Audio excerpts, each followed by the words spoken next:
The role of yoga in the field of education.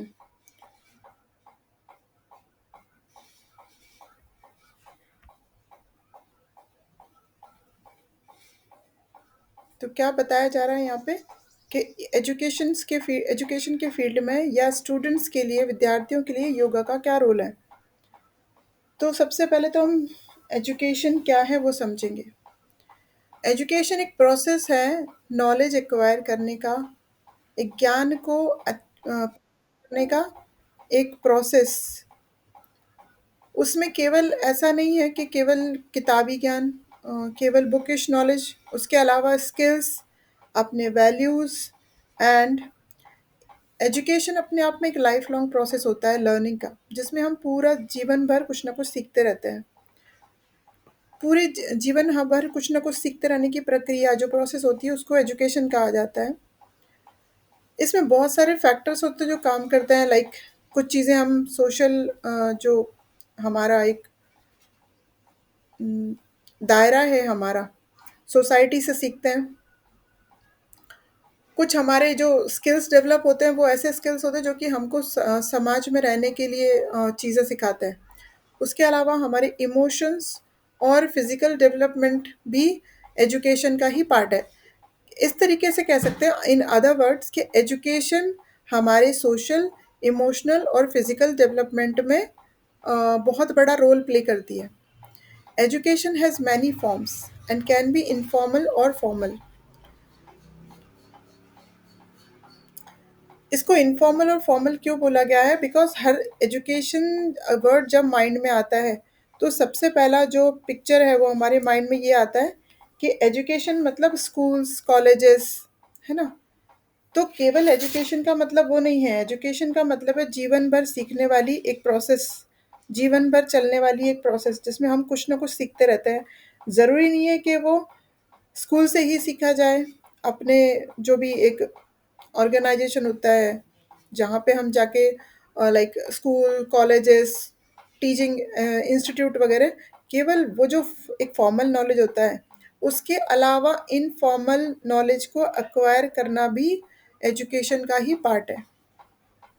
क्योंकि school तो बाद में स्टार्ट होता है, पर हर किसी पर्सन का जो पहला एजुकेशन है वो उसके घर से स्टार्ट होता है।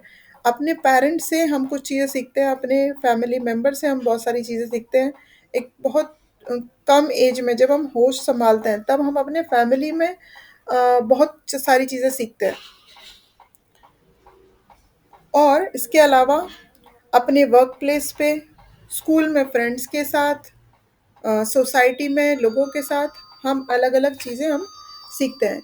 ये भी सब एजुकेशन का ही पार्ट है। आज के टाइम में एजुकेशन एक चैलेंज बन चुका है। Why? Because we live in surrounded by mobile phones and other forms of modern technology that brings something new every day. हमारे लाइफ में पढ़ाई के अलावा, पढ़ाई मतलब जो स्कूली बुकिश नॉलेज है उसके अलावा बहुत सी चीज़ें एक नई-नई हमारे जीवन में आने लगी है। क्यों? मोबाइल फ़ोन, नेट की वजह से हम बहुत सारी नई-नई चीज़ें हम हर वक़्त सीखते रहते हैं। तो ये सब एक बहुत कॉमन मेथड हो गया है आजकल सीखने का। मतलब एक हम अपने घर में रहते हुए एक रूम के अंदर रहते हुए भी हम बहुत सी चीज़ें, जैसे हम ऑनलाइन मेथड से आज हम भी अपने जो कोर्सेज़ हैं उनको कंप्लीट कर पा रहे हैं। बिकॉज़ ऑफ़ ऑनलाइन जो मेथड है, मतलब जो इतने सारी सुविधाएँ आजकल हैं, उनकी वजह से हम सीख पा रहे हैं, मोबाइल की वजह से सीख पा रहे हैं। तो टेक्नोलॉजी इतनी एडवांस हो चुकी है कि केवल स्कूल जाए बिना भी बहुत सी चीज़ों को हम सीख सकते हैं। Excessive demand and too high expectation that are often put on children result in increasing stress and anxiety. अब जो एजुकेशन का जो एक तरीका है, उस एजुकेशन के तरीके की वजह से वो जो पैटर्न है, ऐसे बोल लीजिए पैटर्न जो है ना, उसकी वजह से बहुत से बच्चे आजकल एक इंक्रीजिंग रिजल्ट है एंग्जायटी और स्ट्रेस का। बहुत ज़्यादा स्ट्रेसफुल कंडीशन में बच्चों को आजकल देखा जा रहा है। उसके कारण कई हो सकते हैं, उनके घर का एटमॉस्फेयर, उनके पास ज़रूरत से ज़्यादा इन्फॉर्मेशन होना मोबाइल फ़ोन के थ्रू और इस तरह की चीज़ें। तो एजुकेशन जो आज के टाइम में मॉडर्न एजुकेशन है उसको हमने समझा। अब जैसे कि हमको नेक्स्ट जो हमारा टॉपिक है वो है लेवल्स ऑफ एजुकेशन। एजुकेशन के लेवल्स कौन कौन से हैं? तो education in India follows a uniform structure of school education which is known as 10+2 system। हमको हमारे आंसर में ये चीज़ लिखनी है कि लेवल कौन कौन से हैं। तो जो सिस्टम है, जो पैटर्न है वो ऐसे है कि pre primary, primary, then secondary and फिर टर्शरी। टर्शरी ये है pre primary level of education, primary level of education, secondary and tertiary level of education. उसके बाद जो नीचे दिए गए नाम चीज़ें हैं वो सारी टर्शरी के ही पार्ट हैं। मतलब टर्शरी एक जो पहला चरण, दूसरा, तीसरा चरण, जो तीसरे चरण में फिर हायर लेवल का एजुकेशन आता है, उसको अलग अलग पार्ट में बांटा गया है। Like higher secondary education, higher एजु उससे भी और ज़्यादा हायर एजुकेशन, उसके बाद प्रोफेशनल एजुकेशन, उसके बाद डिस्टेंस एजुकेशन, ये सब टर्शरी एजुकेशन का पार्ट है। तो पहला जो है हमारा pre primary education. Pre primary education जो इंडिया में हमारे भारत में प्रोवाइड की जाती है चिल्ड्रंस को, उसका जनरली एज जो बच्चों का होता है वो 3 to 6 ईयर होता है, जिसको किंडरगार्टन भी बोला जाता है।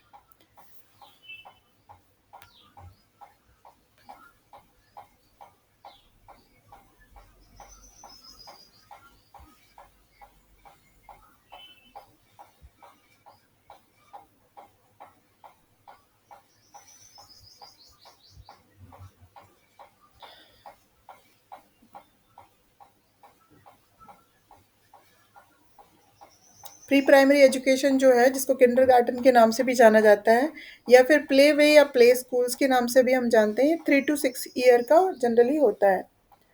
इसमें अलग अलग टीचिंग मेथड इस तरीके से होता है कि खेल खेल में बच्चों को डिसिप्लिन और छोटे छोटे मैनर्स, इस तरह की चीज़ें सिखाई जाती है। यहाँ पे उनका एक सीरियस लेवल पे एजुकेशन स्टार्ट नहीं होता है।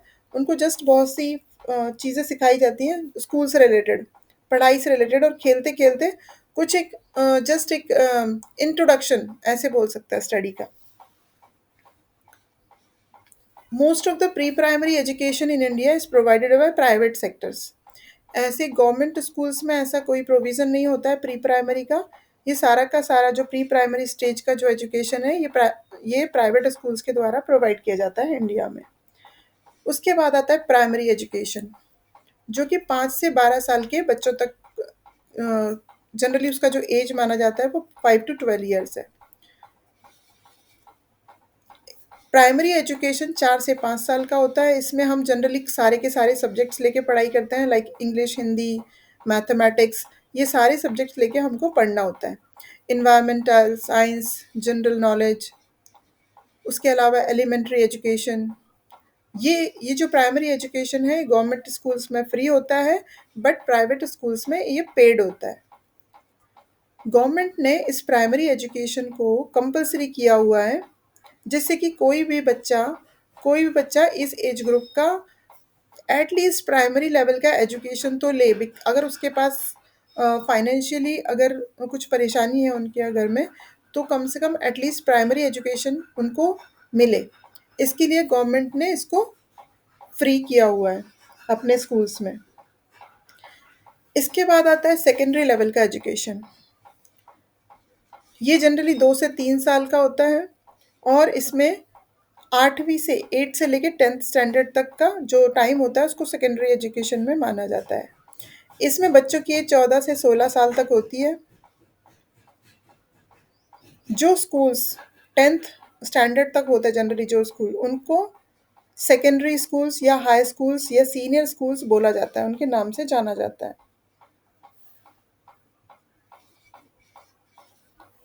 इसके बाद सीनियर सेकेंडरी, सेकेंडरी के बाद में सेकेंडरी एजुकेशन के बाद में senior secondary education. Senior secondary education जो है इंडिया में वो केवल और केवल 2 साल का होता है। This is there is uniformity on this level of education in term of duration and class. मतलब इसको जब 10+2 पैटर्न जो हमारे यहाँ फॉलो होता है, तो 10th तक के उनका कौन सा पढ़ा हमने, सेकेंडरी एजुकेशन, और उसके बाद में +2 जो बाद के 2 साल हैं वो सीनियर सेकेंडरी में आते हैं। सीनियर सेकेंडरी स्कूल्स इंडिया में कौन कौन से स्टैंडर्ड उसमें माने जाते हैं, कंसिडर किए जाते हैं? 11th and 12th, consisting students aged between 16 to 18 years. 11वीं से 12वीं में पढ़ने वाले जो बच्चे होते हैं उनकी एज जनरली 16 से 18 साल होती है। इस एज में, इस सीनियर सेकेंडरी में बच्चों को फ्रीडम होता है। अब तक वो बच्चे क्या थे, सारे के स्टूडेंट्स को कॉमनली पढ़ने पड़ते थे सारे सब्जेक्ट्स, बट सीनियर सेकेंडरी में उनको फ्रीडम होता है to choose their preferred stream and subjects like arts, commerce, science, उसमें भी मेडिकल और नॉन मेडिकल। इस तरीके से उनको, उनके पास राइट्स होते हैं कि वो अपने सब्जेक्ट को चूज कर सके। इस तरह के स्कूल जो सीनियर सेकेंडरी लेवल का एजुकेशन प्रोवाइड करते हैं उनको किस नाम से जाना जाता है? These schools are commonly known as senior secondary schools और हायर सेकेंडरी स्कूल्स। अब आता है टर्शरी एजुकेशन या टर्शरी लेवल ऑफ एजुकेशन, तीसरा चरण एजुकेशन का। अब तक हम पढ़ चुके दो दो जो फेजेस होते हैं। टर्शरी में आता है, इसको third level of system, education system भी बोला जाता है। इसमें मेनली आते हैं college, universities, trade schools and more, मतलब स्कूल के बाद की पढ़ाई। तो स्कूल के बाद में अंडर ग्रेजुएट लेवल पे जो एजुकेशन होती है वो 3 to 4 ईयर्स की होती है। Under graduate stage of education is also known as higher education in India. इसी को हायर एजुकेशन बोला जाता है, जो कि 12th स्टैंडर्ड के बाद होती है, जिसको अंडर ग्रेजुएट लेवल बोला जाता है। अंडर ग्रेजुएट मीन्स ग्रेजुएशन के बाद जो लेवल स्टार्ट होता है वो है पोस्ट ग्रेजुएट स्टेज, टर्शरी का ही post graduate stage. Post graduate education जो होती है वो 2 से 3 साल तक की होती है। Post graduate stage of courses are known as masters courses और डॉक्टरेट कोर्सेज। अब 2 से 3 साल का होता है और दो तरह के कोर्सेज इसमें इंक्लूड हैं। पहला है मास्टर्स, दूसरा है डॉक्टरेट। तो जो मास्टर्स कोर्सेज होते हैं वो यूजुअली 2 ईयर्स के होते हैं, 2 ईयर ड्यूरेशन के। एंड डॉक्टरेट जो कोर्सेज होते हैं, रिसर्च वगैरह, वो जनरली 3 ईयर्स के होते हैं। तो इस तरह से हमारे हमारे देश में, इंडिया में एजुकेशन का जो लेवल है, लेवल 1 2 3, थर्ड में फिर उसको अलग अलग डिवाइड किया गया है कि अंडर ग्रेजुएट, पोस्ट ग्रेजुएट और फिर डॉक्टरेट, इस तरीके से। लेकिन actually main main primary, secondary and tertiary ही है। अब जो लेवल हमने देखा कि एजुकेशन इन इन लेवल में, इन इन फेज में प्रोवाइड की जाती है, तो इस एजुकेशन का ऑब्जेक्टिव्स क्या है? तो पहला है पर्सनल डेवलपमेंट। एजुकेशन पर्सनल क्या होता है? जो हम जो भी ज्ञान प्राप्त करते हैं अपने स्कूल से, और जैसे कि हमने अभी स्टार्टिंग में ही पढ़ा कि केवल स्कूल और कॉलेज से सीखा गया जो नॉलेज है वो ही केवल एजुकेशन नहीं है। हम, वो तो फॉर्मल हो गया, है ना? तो उसके अलावा भी हम बहुत सारी चीज़ें जीवन भर सीखते रहते हैं, अपने घर से, सोसाइटी से, अपने फ्रेंड से, अपने घर के पेरेंट्स से, अपने ग्रैंड पेरेंट्स से। तो इनसे क्या, इस तरह जो भी एजुकेशन हमको मिल रहा है अलग अलग जगहों से, उसका ऑब्जेक्टिव क्या है? तो पहला है हमारा personal development. Education aims to promote the overall development of an individual by enhancing their cognitive, social, emotional and physical abilities। मतलब हमारे अंदर जो गुण होते हैं ना, कॉग्निटिव होता है, लोगों के बीच में कैसे बातचीत करना, एक उनके साथ में रिलेशन मेंटेन करना, किन से डिस्टेंस मेंटेन करना है, कब किन कौन सी चीज़ें इमोशनल, हमारे जो इमोशंस होते हैं वो भी कहीं ना कहीं हम फैमिली से ही सीखते हैं। तो पहला काम होता है हमारी पर्सनालिटी का ओवरऑल डेवलपमेंट। एजुकेशन का जो पहला ऑब्जेक्टिव है, it helps individual to become well-rounded personalities who are capable of fulfilling their potential and achieving their goals। तो पहला ही उसका जो ऑब्जेक्टिव है वो है कि हर इंडिविजुअल को कैपेबल बनाना कि वो लाइफ में अपने गोल्स को अचीव कर सकें और अपने पोटेंशियल को फुलफिल कर सकें। ये पहला गोल है एजुकेशन का। दूसरा जो है social development. Education aims to contribute to the social development of individuals by promoting social, cultural diversity and national unity. समाज में सोसाइटी में किस तरीके से हमको एक किस तरीके से रहना चाहिए, क्या हमारे मॉरल्स होने चाहिए, समाज के लिए हमारे क्या कर्तव्य हैं एक नागरिक की तरह, एक अ, तो ये सब चीज़ें भी हमारा जो सोशल डेवलपमेंट होता है वो भी एजुकेशन ही करती है किसी न किसी तरीके से।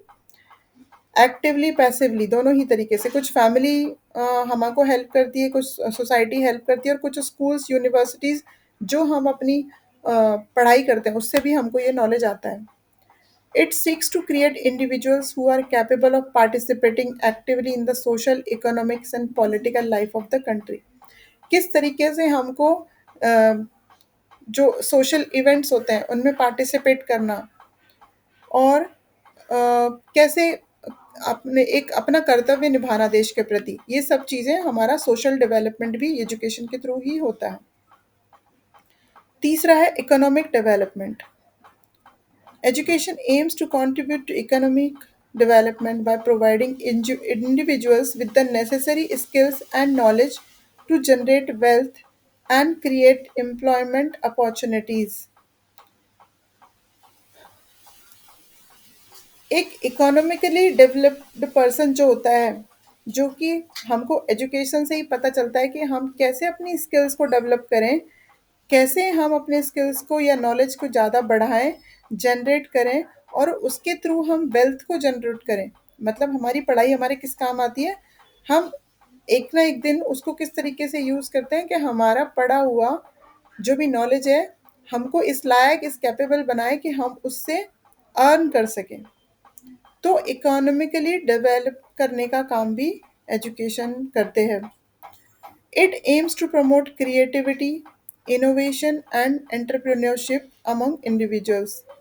जब कोई भी इकोनॉमिकली डेवलप्ड पर्सन होता है इंडिविजुअली, तो वो क्या करता है दूसरों के लिए कुछ अगर बिजनेसमैन बने हैं तो बहुत से लोगों को एम्प्लॉयमेंट प्रदान करते हैं वो लोग। कुछ अगर रिसर्चर्स बने हैं तो देश के लिए बहुत सारे योगदान देते हैं वो रिसर्चेस करके, साइंटिस्ट लोग जो होते हैं। तो इंजीनियर्स होते हैं वो अपने फील्ड में कुछ रिसर्चेस करके अपने फील्ड में नई नई चीज़ें बना के कंट्री को वो एक कंट्रीब्यूशन देते हैं अपना। तो इकोनॉमिकली भी डेवलपमेंट करने का काम एजुकेशन के द्वारा ही होता है। अगर हम अनएजुकेटेड रहेंगे, इलिटरेट रहेंगे, तो क्या ये सब चीज़ें पॉसिबल हैं कि इतने नए नए इन्वेंशंस होना, साइंटिस्ट इतने अच्छे जिन्होंने इतनी सारी चीज़ें आज तक इन्वेंट की हैं, क्या वो पॉसिबल था बिना एजुकेशन के? तो एजुकेशन के बिना ये सब चीज़ें पॉसिबल नहीं थी। इसके अलावा मॉरल डेवलपमेंट भी हमारा एजुकेशन के द्वारा होता है, जैसे कि education also aim to foster a sense of morality and ethics among individuals by promoting values such as honesty, integrity and respect for others. हम अपनी शिक्षा से अपने ज्ञान से ही सीखते हैं कि मॉरल हमारा कैसा होना चाहिए, हमारे एथिक्स क्या होने चाहिए, हम दूसरों को कैसे रिस्पेक्ट दें, हम ऑनेस्ट कैसे रहें, अपने काम के प्रति ईमानदार कैसे रहें, हम डेडिकेटेड कैसे रहें, हम डिवोटेड कैसे रहें। ये सब मॉरल डेवलपमेंट भी हमारा शिक्षा के द्वारा ही होता है। जैसे कि हमने बताया शिक्षा केवल वो नहीं है जो केवल हमारे सिलेबस का एक पार्ट है जिसको पढ़ के हमको पास होना है। इसके अलावा भी जो आप अपने धार्मिक ग्रंथों को पढ़ते हो, अपने पेरेंट्स से सीखते हो, सोसाइटी से सीखते हो, सब का सब एजुकेशन का ही पार्ट है। तो वो सब क्या काम आता है हमारे, वो हमारे मॉरल को डेवलप करने का काम करता है। इसी तरीके से नॉलेज का एक्विजिशन मतलब हमारा ज्ञान कहीं ना कहीं बढ़ते चले जाता है।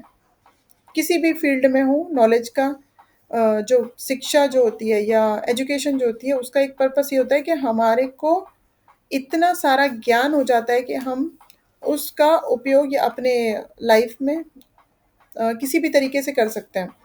दूसरों को टीच करने के लिए, दूसरों को सिखाने के लिए, या फिर अपने जो भी आपका फ़ील्ड है, उस फ़ील्ड में उसको इम्प्लीमेंट करने के लिए, जो भी आपने सीखा है। अगर कोई स्किल डेवलप करने वाली चीज़ आपने सीखी है, तो आप उस रिलेटेड बिज़नेस या उस रिलेटेड कोई भी काम करेंगे, तो कहीं न कहीं वो एजुकेशन ही हमारे काम आता है।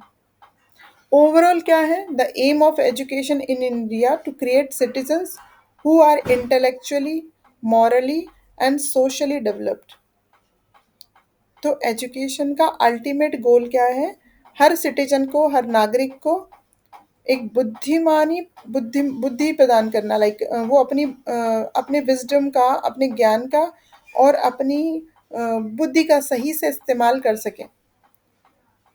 उनके मॉरल्स और उनकी जो सोशल जो जिम्मेदारियां हैं सोसाइटी के प्रति, उन सबको वो निभा पाएँ अच्छे से।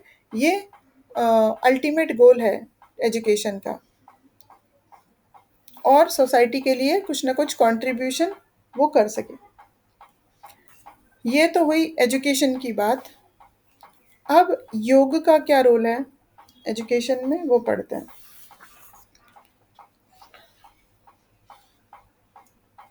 Yoga has great importance in present education system. अभी हमने सिस्टम को समझ लिया कि एजुकेशन का सिस्टम कैसा है। The modern education system emphasizes on the science and technology in which the material progress is being achieved।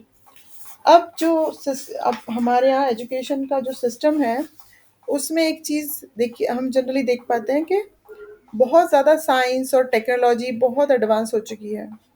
तो आने वाले जो जनरेशन्स हैं वो बहुत टेक्नोलॉजिकली रिच हैं, उनको हमसे ज़्यादा नॉलेज होता है हर चीज़ का। पर क्या है, but the inculcation of ethical, moral and spiritual values and क्या है, उनमें किस चीज़ की कमी है?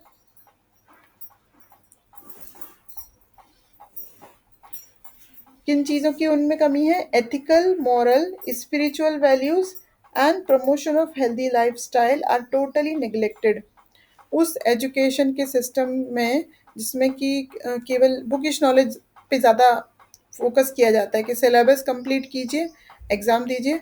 तो उसमें कहीं न कहीं हमारी जो स्पिरिचुअल लाइफ है, हमारे जो स्पिरिचुअल वैल्यूज़ हैं, हमारे एथिक्स हैं और हमारे मॉरल्स हैं, इनको कहीं न कहीं थोड़ा साइड रख दिया गया है। जिसकी वजह से क्या होता है, बच्चे पढ़ाई करके बहुत अच्छा अर्न तो कर पाते हैं, बहुत अच्छा पैकेजेस तो उनके पास होता है, बट कहीं ना कहीं उनकी स्पिरिचुअल वैल्यूज़, उनकी मॉरल वैल्यूज़ और एथिकल वैल्यूज़ उतनी ज़्यादा रिच नहीं होती। उनका लाइफ स्टाइल उतना अच्छा नहीं होता, बिकॉज उन्होंने अपने एजुकेशन में इन चीज़ों को नहीं सीखा होता। In this context it is an urgent need to integrate yoga in modern education system. तो इसलिए क्या ज़रूरत है योग को आज के एजुकेशन सिस्टम के साथ इंटीग्रेट करने की, कंबाइन करने की बहुत ज़्यादा ज़रूरत है। क्यों? In order to make all round development relating to body, मतलब बॉडी के अलावा relating to body, mind and spirit.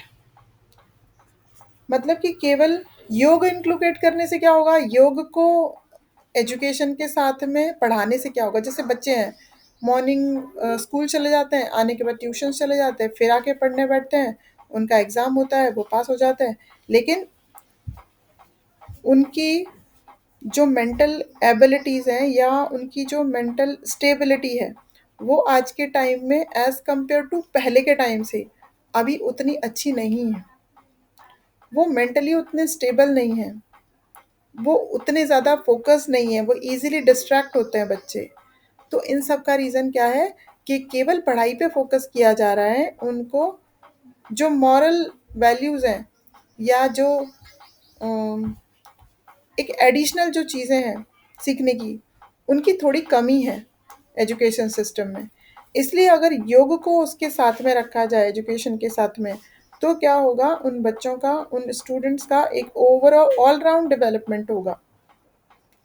All round का मतलब है केवल वो पढ़ाई के प्रति बहुत ज़्यादा बोलना चाहिए कि पढ़ाई, केवल पढ़ाई पे ही ध्यान नहीं देंगे, वो अपने ओवरऑल जो डेवलपमेंट है, लाइक बॉडी, माइंड और स्पिरिट, मतलब उनकी स्पिरिचुअल वैल्यूज़ भी हाई रहेंगे उनके एथिक्स और उनके मॉरल सभी हाई रहें, इसके लिए योगा को कंबाइन करना बहुत ज़रूरी है।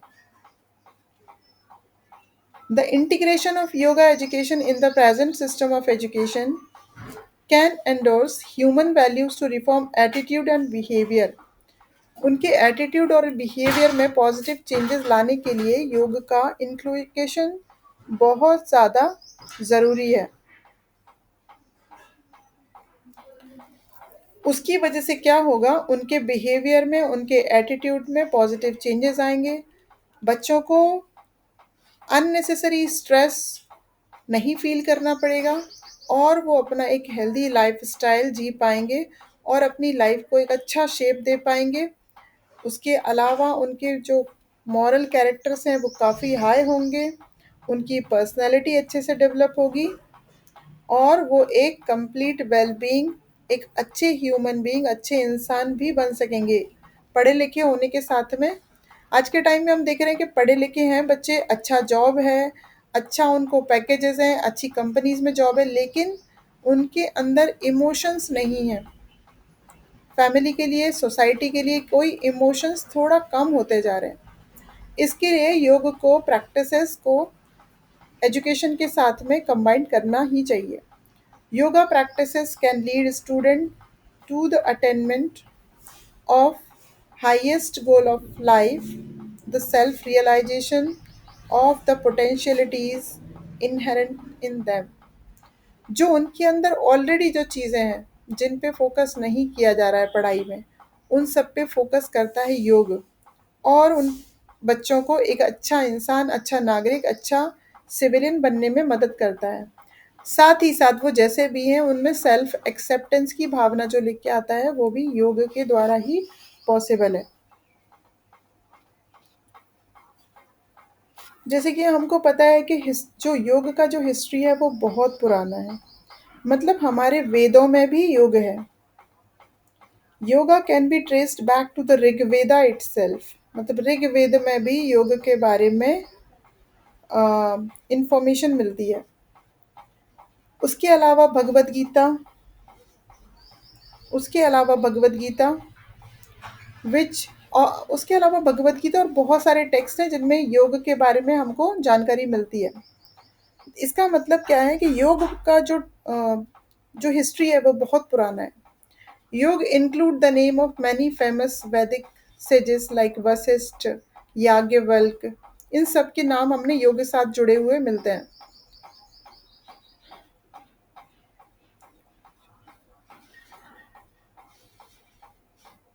भगवत गीता में भी हमें योग के बारे में बहुत अच्छी चीज़ें सीखने को मिलती हैं कि योग के द्वारा हम अपनी लाइफ को कैसे अ, एक अच्छा लाइफ हम जी सकते हैं योग के द्वारा। कैसे हम बुरे से बुरी परिस्थितियों में योग के द्वारा अपनी मेंटल स्टेबिलिटी को और अचीव कर सकते हैं और अपने आप को स्टेबल रख सकते हैं खराब से खराब परिस्थिति में। तो अगर योग को एजुकेशन के साथ में कंबाइन करके स्टूडेंट को दिया जाए स्कूल्स में, मतलब योग के एजुकेशन को कंपलसरी किया जाए, तो क्या ऑब्जेक्टिव्स योग के हैं, वो क्या चेंजेस स्टूडेंट्स में, बच्चों में ला सकता है। So some objectives are there. The main objective of yoga educations to enable the student to have good health. सबसे पहली और इम्पॉर्टेंट चीज़ कि बच्चों की जो बहुत सारे फिज़िकल, मेंटल इश्यूज़ होते हैं, जो हेल्थ प्रॉब्लम्स होती हैं, उन सब पे ओवरकम होने के लिए योग बहुत ज़्यादा एक रिलायबल जो है, बहुत ज़्यादा रिलायबल है कि हम उसको मानसिक शांति के साथ में अपनी फिज़िकल फिटनेस को भी अचीव कर सकते हैं। उससे क्या होगा, बच्चों का फोकस और उनका अटेंशन इंक्रीज होगा पढ़ाई के प्रति, क्योंकि वो हेल्दी रहेंगे। बीमार रहने से कोई भी चीज़, कोई कुछ भी अचीव नहीं कर सकता है। अगर हेल्थ अच्छी ना रहे तो हम कुछ भी लाइफ में अचीव नहीं कर सकते। तो हेल्दी रहना फिजिकली एंड मेंटली ये बहुत ज़रूरी है, जो कि योग के द्वारा पॉसिबल है। तो ये पहला ऑब्जेक्टिव है योग का। To practice mental hygiene, to practice to possess emotional stability, to integrate moral values, to attain higher level of consciousness. ये सब चीज़ें योग के द्वारा, ये हम इन पॉइंट्स को ऑलरेडी अलग अलग टॉपिक्स में पहले ही पढ़ चुके हैं कि इमोशनल स्टेबिलिटी कैसे प्रोवाइड करता है योग। जब हम प्राणायाम का अभ्यास करते हैं, जब अलग अलग आसनों का अभ्यास करते हैं, प्रैक्टिस करते हैं, अपनी योग साधना करते हैं, तो जो होल्डिंग आसनों में होती है, प्राणायाम में जो ब्रेथ पे हमारा फोकस होता है, जैसे कि हमको पता है कि प्राणों पे अभ्यास करने से धीरे धीरे हम अपने मनोमय कोश तक को अपने कंट्रोल में कर सकते हैं। मतलब प्राणमय कोश पे अगर काम किया जाए तो हमारा मनोमय कोश भी हमारे कंट्रोल में आ जाता है। मतलब हमारा मन, प्राण मतलब हमारे ब्रीदिंग। तो इनहेल एक्सेल को अगर प्राणायाम के द्वारा कंट्रोल कर लिया जाए तो हमको इमोशनल स्टेबिलिटी भी का जो स्टेट है वो हम अचीव कर सकते हैं। तो उससे क्या होगा बच्चों की लाइफ में आगे जाके, अभी तो वो स्टूडेंट्स हैं, अगर pre primary, primary, higher secondary and then higher जो उनकी स्टडीज़ होती हैं, अगर उनको स्टार्टिंग से ही योग का अभ्यास करवाया जाए तो वो हर सिचुएशन में कामनेस के साथ में उस सिचुएशन को हैंडल कर सकते हैं, डील कर सकते हैं। उनकी मॉरल वैल्यूज़ को बढ़ाने में, उनके अपने हायर लेवल की कॉन्शियसनेस को अचीव करने में योग बहुत ज़्यादा हेल्पफुल है। Yoga education could help to equip oneself with basic knowledge about one's personality. जब हम योग के साथ जुड़ जाते हैं पढ़ाई के साथ, तो हम अपनी पर्सनैलिटी के लिए पहले से ज़्यादा अवेयर हो जाते हैं और अपनी लाइफ में आने वाले जो सिचुएशंस हैं, ख़राब सिचुएशंस हैं, उनको हम ज़्यादा इफ़ेक्टिवली हैंडल करने लग जाते हैं। बिकॉज़ हमको टेक्निक्स पता चल जाती हैं कि अच्छी हेल्थ के लिए, अच्छी फिज़िकल और मेंटल हेल्थ के क्या टेक्निक्स हैं, ये योग हमको सिखाता है। To develop a discriminative mind capable of knowing the real from the unreal and to face the dualities of life with equanimity. Life हमेशा एक जैसी नहीं रहती, कभी इसमें सुख है, कभी दुख है, कुछ पाप हैं, कुछ पुण्य हैं, कुछ अच्छी बातें हैं, कुछ लाइफ में खराब चीज़ें हैं। मतलब कभी अच्छा समय आता है, कभी खराब समय, बट हम एक जैसे रहें, हम न्यूट्रल स्टेट में रहें, हम ना हैप्पी कंडीशन में बहुत ज़्यादा एक्साइटेड हो जाएं, ना हम दुख में बहुत ज़्यादा परेशान हों। तो इस तरह का न्यूट्रल रहना हमको, या बोलिए उसको इमोशनल स्टेबिलिटी, हमको योग के द्वारा ही मिलती है। चाहे वो एजुकेशन हो, स्पोर्ट्स हो या सोशल कोई भी इवेंट हो बच्चों के लिए। Always yoga technique provide improved attention in studies, better stamina, coordination for sports and heightened awareness and balance attitude for social activity.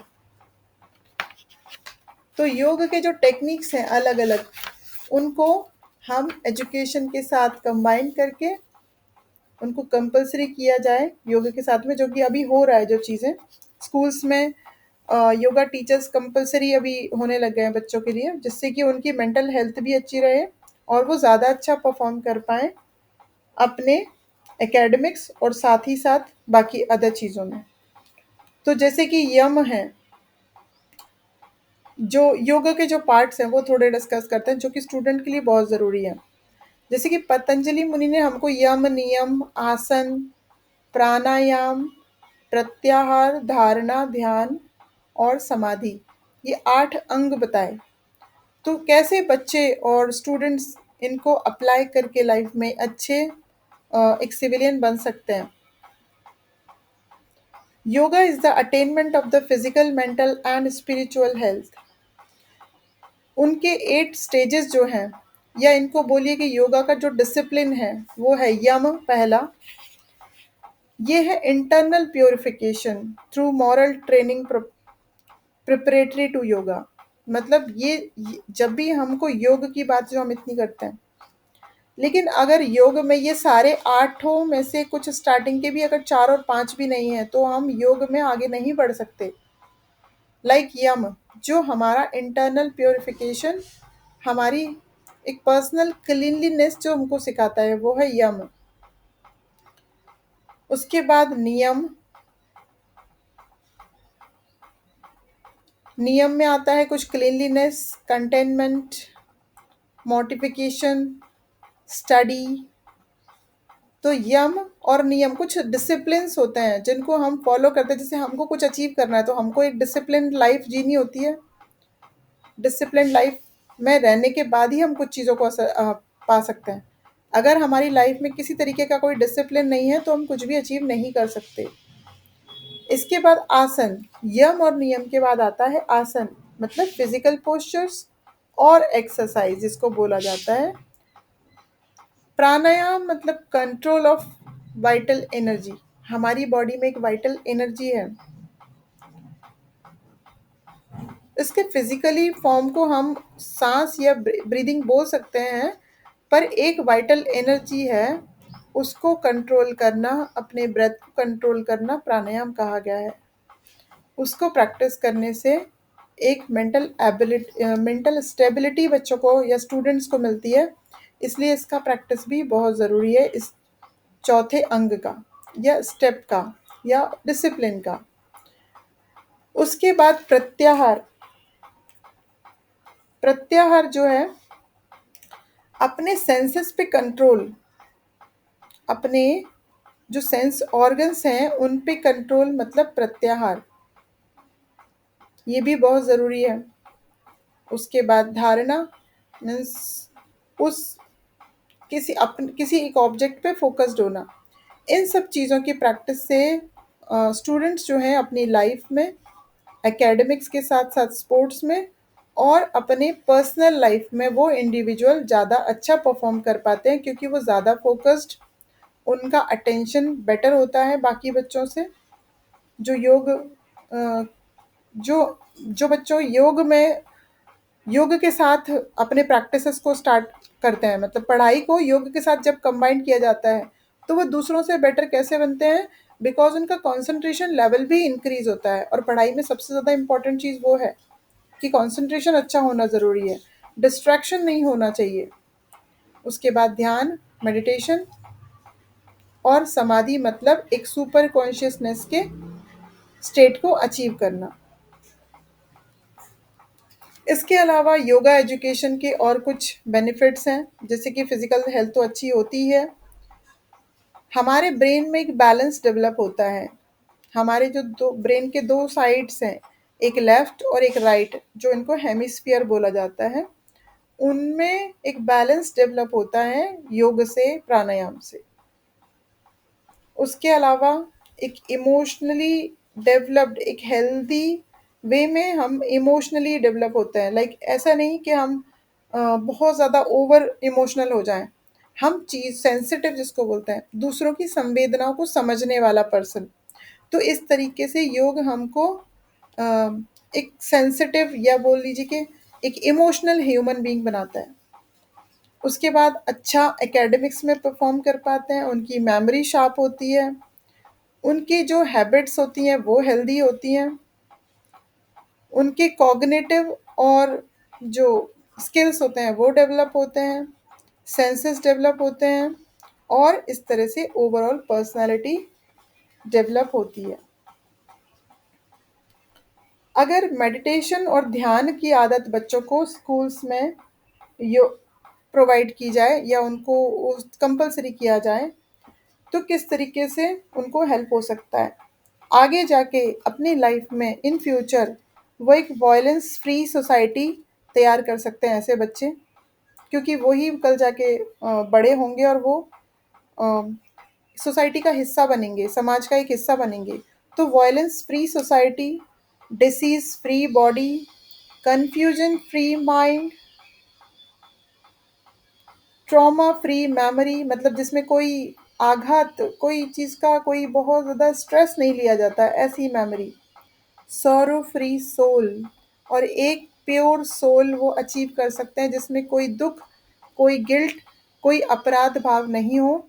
ऐसा सोसाइटी का, ऐसे समाज का निर्माण ऐसे बच्चे कर सकते हैं अगर वो योगा के इन डिसिप्लिन को फॉलो करें और एजुकेशन में इनको योग को अपनाया जाए।